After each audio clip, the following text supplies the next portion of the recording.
హైదరాబాద్ నగరంలో గుల్హన్ బారే syndrome case నమోదైంది. సిద్దిపేట మండలానికి చెందిన మహిళకు జీబీఎస్ ఉన్నట్లు వైద్యులు నిర్ధారించారు. బాధితురాలు ఓ ప్రైవేట్ ఆసుపత్రిలో వెంటిలేటర్పై చికిత్స పొందుతుంది. ఇప్పటికే మహారాష్ట్రలో 100 వరకు ఈ కేసులు నమోదయ్యాయి.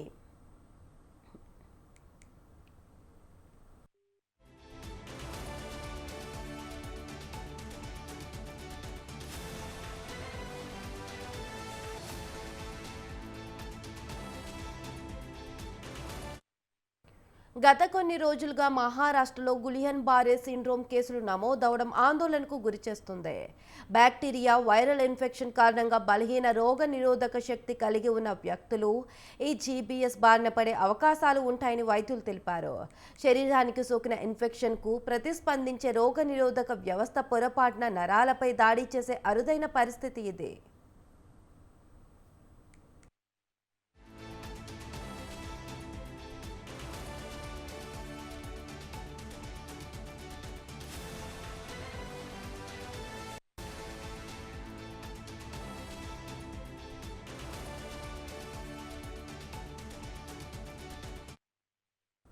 ఆ రుగ్మత బారిన పడిన వారికి ఒళ్లంతా తిమ్మిరిగా అనిపించడం, కండరాలు బలహీనంగా మారడం, డయేరియా, పొత్తి కడుపు నొప్పి, జ్వరం, వాంతులు వంటి లక్షణాలు కనిపిస్తాయి.